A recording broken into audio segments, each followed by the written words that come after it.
To create the plain seam, you want to put your fabrics right sides together, and then you're going to line them up with your 1.5 centimetre line on the throat plate of your machine.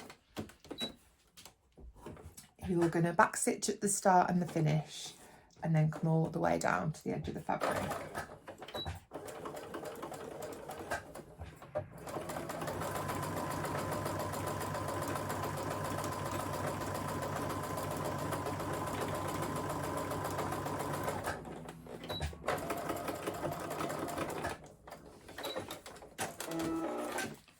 So that is our plain seam. So we've back stitched at either end, and then we've sewn all the way along with a 1.5 centimetre seam allowance.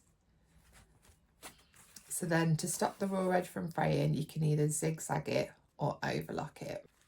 So I've just gone ahead and overlocked our plain seam. So this will stop the edges from fraying. You can see 1.5 centimetres overlocked.